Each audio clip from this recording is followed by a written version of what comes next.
I have a bad feeling about this. Chapter 5.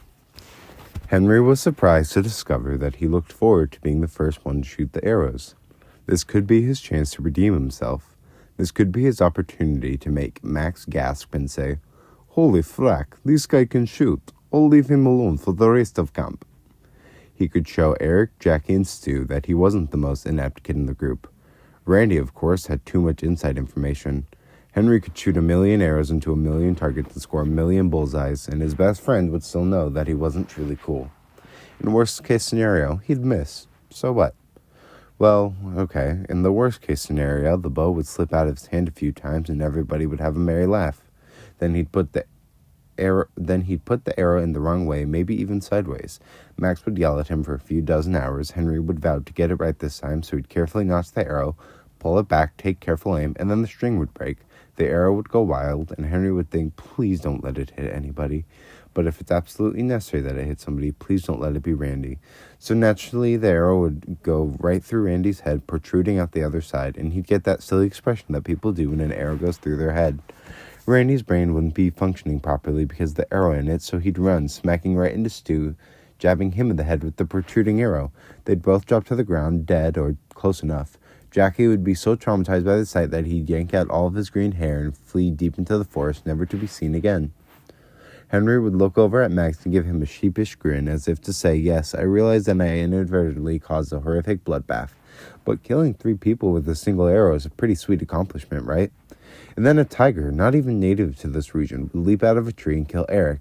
Then Max would explain that his insurance policy only covered him up to 2 camper deaths, unless he could prove that it was the work of a mass slasher, since he'd purchased extra mad slasher coverage just in case.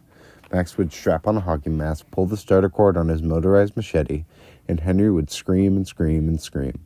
That was the worst case scenario. Why dull him the negative? What if he shot the arrow using flawless form and got a bullseye? He'd shrug, indicating to everybody that it was no big deal, and then shoot again. This arrow would split the first arrow right down the middle. Then he'd shoot 2 more arrows that split the 2 pieces of the first arrow down the middle, and then 4 more arrows that split each of those 4 pieces down the middle. This would enrage Max because deep inside he knew that he could barely split a single arrow into 2 pieces, much less 8. "I'll teach you to make me look foolish," he'd bellow, and then he'd trip, looking foolish. Everybody would point and laugh as he ran away to nurse his wounded pride. Max held the fiberglass bow out to Henry. He took it. Seemed pretty straightforward. Not too heavy, unlikely to snap in half and send a piece of fiberglass deep into his nostril. He could handle this. Max handed him an arrow. "Show us what you've got." Henry stepped over to the line and faced the target. In his peripheral vision, he could see Randy and the others backing away, but he didn't take offense. They were going to learn that he was a force to be reckoned with. He would become one with his bow and arrow. He would be the archery master. He held the bow in his left hand and notched the arrow with his right. Henry pulled back the string, more tension than he'd expected, but that was okay. He could handle it. No problem here. He stared at the target, willing it to become larger, which probably wouldn't work, but again, that was okay. He pulled the string all the way back. He imagined Max's face on the target, which was way more legal than aiming at the real Max's face. He was the archery master. Maybe he should close his eyes and let the arrow guide itself. The spirits within the woods would find their way to the target. No, that would be stupid. He'd shoot somebody. "Any day now," said Max.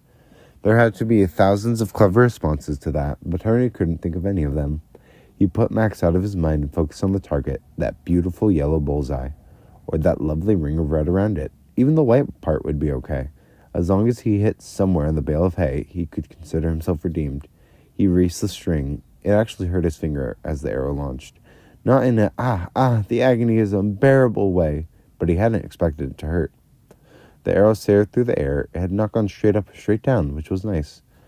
Unlike bowling, where you got to stand there watching for a few seconds, frantically trying to control the ball through sheer mind power before it went into the gutter, this was over in a split second. Bullseye. It wasn't a perfect enough bullseye to make him think that he was the chosen one or anything, but it was right on the edge of the yellow, but still, it was a bullseye. He shot a bullseye, an actual bullseye. He didn't even care that it wasn't the same target he'd been aiming at. The other kids applauded. Randy gave him a respectful "woo!" Henry lowered the bow and looked over at Max. "Your technique was appallingly pitiful," said Max. "But in a survival situation, All that matters are results. If a Yeti is gnawing on your leg and your inept kick knocks it down the mountain, you've still knocked a Yeti down the mountain. Nice work, Henry. Henry beamed. He'd gained the approval of a madman. Would you like to shoot again? Asked Max. No, thank you, sir. Stu, you're up. Unlike Henry, Stu was given actual tips on how to correctly shoot an arrow. Though he missed the target on 10 out of 10 attempts, one of the arrows went straight into the ground in front of him, missing his shoe by a couple of feet, which wasn't all that close of a call, but it could have been close, and so it was a bit unnerving. Very disappointing, said Max, gesturing Stu to get back in line. Eric did better than 0 out of 10. 8 of his shots hit the target, though none hit the center 2 rings. Jackie missed 9 times, but his 10th shot struck the upper left corner of the bale of hay. He seemed satisfied with that. As Randy walked up, he did a strut that Henry had never seen before. It wasn't a strut that contained actual rhythm or anything, but it did display confidence. He took the bow from Max, gave a thumbs up to Henry, and then took his place. Swish. Practice shot. Swish. Another practice shot. Swish. Just getting the feeling of the bow. This one is balanced different than the ones that shot the section cup arrows. Practice shot. Swish. Swish. Archery sucks. Thwack. That bird shouldn't have been there. Swish. Practice shot. Swish. Oh, gosh, why didn't I go help that bird? That's not the real me. I never act like that when a bird got hurt. I never wanted to hurt anybody. I have to see if he's okay. Randy rushed into the clearing, past the target, and began searching for the fallen bird. Did you find it? Henry asked. Not yet. There's a dead bird on the ground, but I don't think it's the same one. Henry glanced over at Max, predicting that he would look annoyed. Henry's prediction was correct. Found him. Randy walked back over to the boys, cradling a robin in his hand. It had some blood on its wing, but it was still breathing. I think he's going to make it. Are you planning to nurse that bird back to health? Asked Max. Yes, sir. Bird food? No, sir. Max sighed. If you give that bird the name, it's a McNugget. Wilderness survival tips. Drinking your own sweat will not save your life. Somebody might have told you that, but they were just trying to find out if you'd really do it. Chapter 6. Eric raised his hand. Sir, are we going to shoot guns? Do you want to shoot guns? Yes, sir. The look of pride that came over Max's face was so intense that it was as if Eric had won a gold medal in the Olympics, rescued 86 children from a burning orphanage, and bit the tail right off a lion. We will shoot guns. Oh, yes, we will shoot guns. We will shoot guns that put little holes in things, guns that put big holes in things, and guns that make things not there anymore. Sweet, said Eric. However, most of you are not ready for the responsibility of handling that much destructive power. So the fantastic guns will have to wait until later, when I am confident you won't shoot yourself in the lymph nodes. They all agreed that this decision was fair. You will need to master your shooting skills in order to compete in the game, so as a teaser, you will all be shooting BB guns. Everybody except Eric sucked at shooting BB guns. Sometimes you may not be fortunate enough to have a man-made weapon, said Max. You may need to hurl a projectile, such as a rock, at your opponent. Perhaps even during the games. Everybody except Eric sucked at hurling projectiles. In a survival situation, you may need to catch fish without the benefit of a hook, line, or reel. This might even come in handy during the games. Everybody sucked at catching fish without a hook, line, or reel. Being able to climb a tree faster than a leopard can save your life. Though there are no immediate plans to include leopards in the games, it's a skill that may serve you well. Most of them were actually halfway decent at climbing a tree, though not faster than a leopard would have done it. Randy fell out of the tree. Fortunately, he was uninjured because he'd only made it to the first branch. If a real leopard was chasing you, you'd be dead, Max informed him. Got it, said Randy, still lying on the ground. But getting eaten by a leopard is a pretty badass way to go, isn't it? No. Dinner sucked. What was it like? Henry asked Jackie. Jackie's face was completely pale and he just stared at his shoes. I don't want to talk about it. Are you crying? No, I'm not. It's okay if you are. I'm not crying, all right? I just don't want to talk about it. It's only an outhouse. How scary can it be? I said I don't want to talk about it. The boys sat around the stack of logs that would have been a campfire if they'd been able to get one started, eating raw marshmallows. The bird, which was alert but couldn't fly, rested on Randy's legs. There were some victories today, said Max. Not many of them. Mostly disappointment. Mostly shameful, crushing disappointments. But it's only been one day, and you've put forth a real effort. And though I will not be proud to call any of you except Eric my son, even though we all know that Eric is going to win the games, I think we're moving in the right direction. So get some sleep, and we'll resume our training in the morning. Everybody got up and started to walk towards the barracks, which were about half a mile away. Henry didn't think he'd ever been more exhausted in his life and couldn't wait for his head to hit that pillow. It was a very thin pillow, but it felt like it might have been stuffed with cockroaches. But still, he couldn't wait for his head to hit it. Not you, Henry, said Max. Henry stopped walking. You will be sleeping in less comfortable accommodations, or had you forgotten? I think I've learned from my mistakes, said Henry. You've had us do all this cool stuff like archery, BB guns, fishing, climbing trees, not starting campfires, and it's changed me. I was different then. I was wrong. And I hope you can find it in your heart not to punish me for the things that a different Henry said, sir.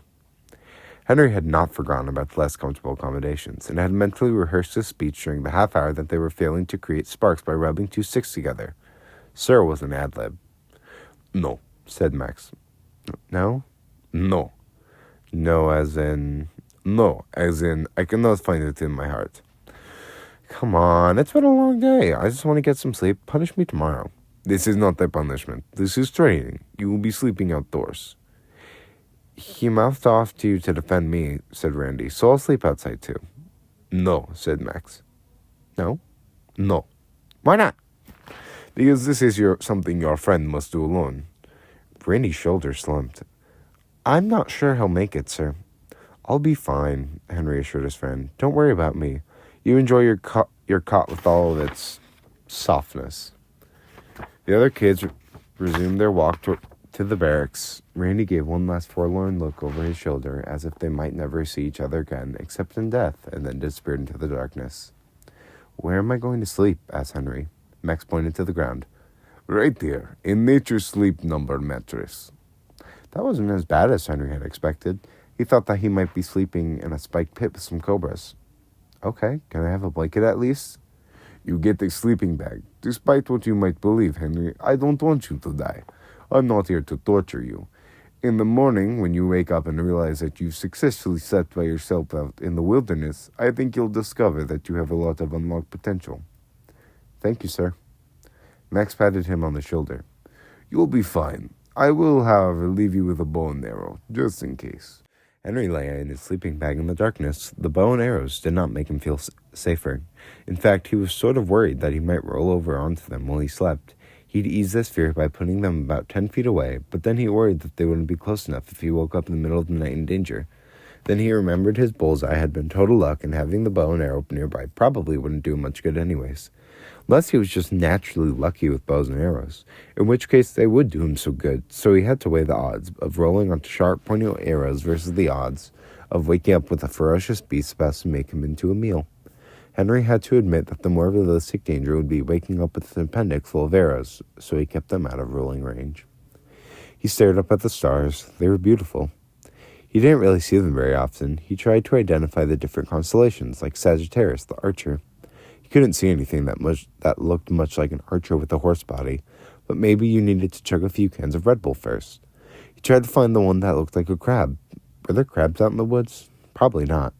Even if there were crab spawning ponds out here, the crabs wouldn't make it this far away from the water. There was also Ares the ram. Even at his maximum level of I'm going to get eaten paranoia, Henry wasn't worried about being attacked in these woods by a wild ram. Of course, it would be terrible irony if he found himself impaled by a ram. The only animal he was almost positive wasn't lurking in these woods. Maybe he should fear them. No, it wasn't going to happen. His chances of encountering a ram were about the same as his chances of encountering a ghost. Crap. There were probably ghosts everywhere in these woods. Ghosts watching him right now. Ghosts of those who died badly, who sought vengeance for the way they'd exited this plane of existence. Ghosts who were searching for a soul to possess, perhaps that of a 16-year-old boy, lying helpless outside with only a sleeping bag as protection against spectral dangers. Henry stopped looking at the stars and rolled over on his side. He was way too old to be worrying about ghosts. In fact, though he often wondered why he wasn't lucky enough to have a girlfriend, It was possible that this provided a very specific clue to the root cause. Something rustled in the trees. Henry sat up. The rustling continued. It's just an armadillo, he told himself. No big deal. You see squished armadillos on the side of the road all the time, and they aren't going to cause you any harm. He scrambled out of his sleeping bag and fumbled around in the dark until he found the bow. There was a sudden beam of light. A ghost! A ghost or a flashlight, one of the two. Psycho killers with flashlights. He hurriedly grabbed an arrow and notched it, then he spun around. A dark-haired girl his age stood there. She was the most beautiful potential psycho killer Henry had ever seen. Wilderness survival tip. If you need to start a fire, you can burn the pages of this very book. Yes, you'll hurt the author's feelings, but that's okay. Your life is more important. If you're reading this on an ebook, setting it on fire is not recommended.